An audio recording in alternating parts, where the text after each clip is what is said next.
CM ಸಾಹೇಬರು ಇವತ್ತು ಬೆಳಗ್ಗೆ ಡೆಲ್ಲಿ ಹೋಗಿದ್ದಾರೆ. ಅವ್ರ ಜೊತೆಗೆ ರಾಜ್ಯದ ನಾಯಕರೆಲ್ಲರೂ ಹೋಗಿದ್ದಾರೆ. ಇವತ್ತು ಡೆಲ್ಲಿಯಲ್ಲಿ ಎಂಪಿಗಳ ಜೊತೆಗೆ ಚರ್ಚೆ ಮಾಡ್ತೀವಿ, ಮೀಟಿಂಗ್ ಇದೆ ಅಂತ ಹೇಳಿ ಮುಖ್ಯಮಂತ್ರಿಗಳು ಹೇಳಿದ್ದಾರೆ. ಬಹುಶಃ ನಾಳೆ ಚರ್ಚೆ ಆಗ್ಬೋದು ಅಂತ ಕಾಣ್ತದೆ. ಬಹುಶಃ ನನ್ನ ಲೆಕ್ಕ ಇನ್ನು 4-5 ದಿವಸದಲ್ಲಿ ಬಹುಶಃ ರಾಷ್ಟ್ರೀಯ ನಾಯಕರು ಸಿಗ್ನಲ್ ಕೊಟ್ರೆ ಖಂಡಿತ ಮುಕ್ತಾಯ ಮಾಡ್ಬೋದು ಅನ್ನೋ ಅನಿಸ್ತದೆ ನನ್ನ ಲೆಕ್ಕ. ನೋಡ್ಬೇಕು, ಕಾದ್ ನೋಡ್ಬೇಕು, ಏನೋ ಗೊತ್ತಿಲ್ಲ. ಬಹಳ ಜನ MLAಗಳು ಸಹ ಹೋಗಿದ್ದಾರೆ. ಏನಾಗುತ್ತೋ ನೋಡ್ಬೇಕಷ್ಟೇ. ನನಗೆ ಗೊತ್ತಿದ್ದಂಗೆ ಬಹುಶಃ ಒಂದು ವಾರದಲ್ಲಿ ಮುಕ್ತಾಯ ಮಾಡ್ತಾರ ಅನಿಸ್ತದೆ. ಹೈಕಮಾಂಡ್ ಯಾವ ಮಾನದಂಡದ ಮೇಲೆ ಮಾಡಬಹುದು ಸರ್? ಗೊತ್ತಿಲ್ಲ ಸರ್. ಮಾನದಂಡ ಜಿಲ್ಲಾವರು ಕೇಳ್ಬೋದು, ಜಾತಿಯವರು ಕೇಳ್ಬೋದು, ಅಥವಾ ಯುವಕರಿಗೆ ಕೊಡ್ಬೇಕಂತ ಏನಾರು ಇರ್ಬೋದು. ಈ ತರ ಏನಾರು ಇದ್ರೆ ಯಾವ ಮಾನದಂಡ ಇಟ್ಕೊಂಡ್ರೆ ನಮ್ಗೆ ಗೊತ್ತಿಲ್ಲ. ನಾವು ಹೋಗಿ ಕೇಳೋದಲ್ಲ, 3-4 ಸರಿ ಹೋಗಿ ರಾಜ್ಯ ಮತ್ತು ರಾಷ್ಟ್ರೀಯ ನಾಯಕರನ್ನೆಲ್ಲ ಕೇಳಿದ್ದೀವಿ.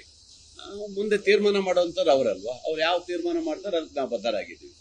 ಒಕ್ಕಲಿಗರು ಕೂಡ ಹೆಚ್ಚಿನ ಮಂತ್ರಿ ಸ್ಥಾನ ಕೇಳ್ತಾ ಇದ್ದಾರೆ, ಲಿಂಗಾಯತರು ಕೂಡ ಕೇಳ್ತಾ ಇದ್ದಾರೆ, ಮುಸ್ಲಿಂ ಅವರು ಕೂಡ ಕೇಳ್ತಿದ್ದಾರೆ. ಎಲ್ಲ ಜಾತಿಯವರು ಇದ್ದೇ ಇರುತ್ತಲ್ಲ. ಒಕ್ಕಲಿಗರು ಕೇಳ್ತಾರೆ, ಲಿಂಗಾಯತರು ಕೇಳ್ತಾರೆ, ಹಿಂದುಳಿದ ವರ್ಗ ಕೇಳ್ತಾರೆ, ಈಡಿಗರು ಕೇಳ್ತಾರೆ, ಕುರುಬರು ಕೇಳ್ತಾರೆ, ಎಲ್ಲರೂ ಕೇಳ್ತಾರಲ್ಲ. ಮತ್ತು ಮುಸ್ಲಿಮ್ಸ್ ಅವರು ಕೊಡ್ಬೇಕಲ್ಲ, ಅವ್ರಿಗೂ ಕೇಳ್ತಾರೆ. ಹಕ್ಕಿದೆಯಲ್ಲ, ಹಕ್ಕನ್ನು ಮಂಡಿಸ್ಲಿಕ್ಕೆ ಯಾರಿಗೂ ಇಲ್ಲ ಅನ್ನಕ್ ಬರೋದಲ್ಲ. ಅದನ್ನ ಮಂಡನೆ ಮಾಡಿರ್ತಾರೆ. ಆದ್ರೆ ಏನ್ ತೀರ್ಮಾನ ಮಾಡ್ಬೇಕು ಅನ್ನೋದು ರಾಷ್ಟ್ರೀಯ ನಾಯಕರು ತೀರ್ಮಾನ ಮಾಡ್ತಾರೆ.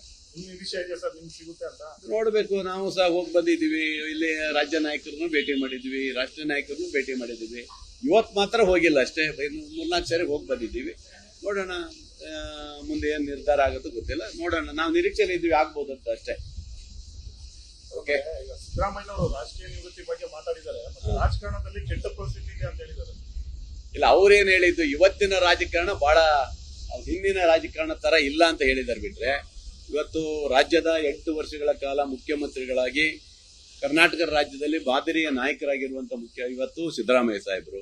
ಅವ್ರ ಬಗ್ಗೆ ಹೇಳಲಿಕ್ಕೆ ಹೆಚ್ಚಿಗೆ ಹೇಳಕ್ ಬರೋದಿಲ್ಲ. ಯಾಕಂದ್ರೆ ಅವರೆಲ್ಲವನ್ನ ತಿಳಿದಂತವ್ರು, ಹಿಂದಿಂದಲೂ ಸಹ ರಾಜಕೀಯ ಶಕ್ತಿಯಾಗಿ ಬೆಳೆದು ಇವತ್ತು 8 ವರ್ಷಗಳ ರಾಜ್ಯದಲ್ಲಿ ಮುಖ್ಯಮಂತ್ರಿ ಆದಂತವ್ರು. ಅವ್ರು ಹೇಳಿರೋದೇನು, ಮುಖ್ಯಮಂತ್ರಿಗಳು ಆದಾಗಲೂ ಒಂದ್ಸರಿ ಹೇಳಿದ್ದಾರೆ, ನಾನು ಮುಂದಿನ ಚುನಾವಣೆ ನಿಲ್ಲೋದು ಡೌಟ್ ಇದೆ ಅಂತ ನನಗೆ ಹೇಳಿದ ಪತ್ರಿಕೆಯಲ್ಲಿ ಹೇಳಿಕೆ ಕೊಟ್ಟಿದ್ರು.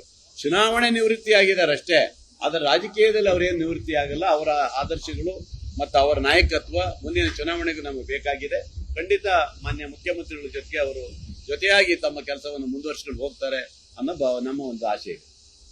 ಸರ್, ಆಮೇಲೆ ಸಿಟಿ ರವಿ ಅವರ ವಿರುದ್ಧ FIR ಆಗಿದೆ ಸರ್. ಈ ವಿಚಾರವಾಗಿ ಮೌಲ್ವಿಗಳು ಅದೇ ಹೇಳಿದ್ರೆ 3 ಅಕ್ಷರ ಬರಲ್ಲ, ನೀಟ್ಗೂ ಅವ್ರು ಏನ್ ಸಂಬಂಧ ಅಂತ ಪ್ರಶ್ನೆ ಮಾಡಿದ್ರು. ನೋಡಿ, CT ರವಿ ಅವರು ಹಿಂದುತ್ವದ ಭಾವನೆಗಳು ಇಟ್ಕೊಂಡು ಎಷ್ಟು ದಿನ ನಡೀತದೋ ಗೊತ್ತಿಲ್ಲ. ಅವೆಲ್ಲ ನಡೆಯೋದಲ್ಲ.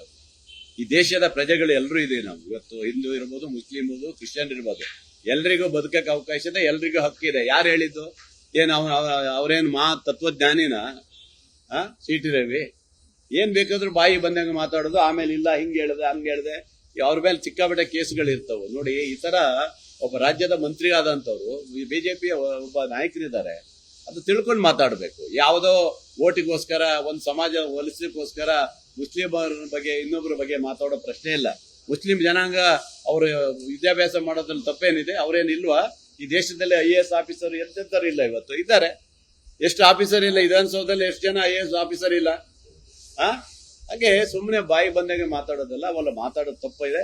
ಖಂಡಿತ ಮಾತಾಡೋದು ನಾನು ಖಂಡನೆ ಮಾಡ್ತೇನೆ.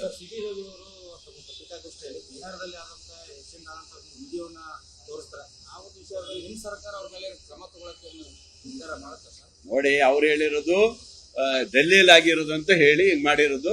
ಅದು ಡೆಲ್ಲಿಲಲ್ಲ ಅಂತ ಹೇಳಿ ಇವತ್ತು ನಾನು ನೋಡಿದೆ, ವಿಡಿಯೋದಲ್ಲಿ ನೋಡಿದೆ. ಅದು ಬಿಹಾರದಲ್ಲಿ ನಡೆದಿರೋದು. ಆ ಘಟನೆ ಇಲ್ಲಿ ಬಂದು ಹೇಳಿರುವಂತದ್ದು ಸುಳ್ಳು ಹೇಳಿದ್ದಾರೆ. ಎಲ್ಲದಕ್ಕೂ ಸುಳ್ಳೆ.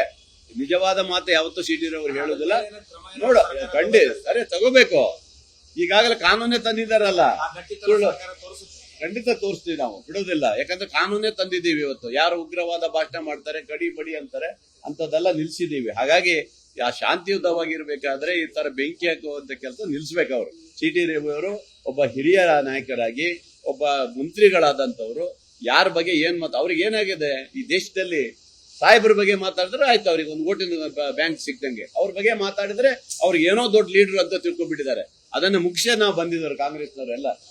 ನಮ್ಮಲ್ಲಿ ಪ್ರಜಾಪ್ರಭುತ್ವ ವ್ಯವಸ್ಥೆಯಲ್ಲಿ ನಮ್ಮಲ್ಲಿ ಎಲ್ಲಾ ಜನವನ್ನ ಒಟ್ಟಿ ತೆಗೆದುಕೊಳ್ಳುವಂತ ಕೆಲಸ ನಾವು ಮಾಡೋದ್ರಿಂದ ಅವರಿಗೆ ಒಂದು ಏನಾಗಿದೆ ಅಂದ್ರೆ ಜಾತಿಯ ಆಧಾರದ ಮೇಲೆ ಹೋಗಿ ಕೊಟ್ಟಿದ್ದಾರೆ. ಇದಕ್ಕೆ ಖಂಡನೆ ಮಾಡ್ತೇನೆ ನಾನು.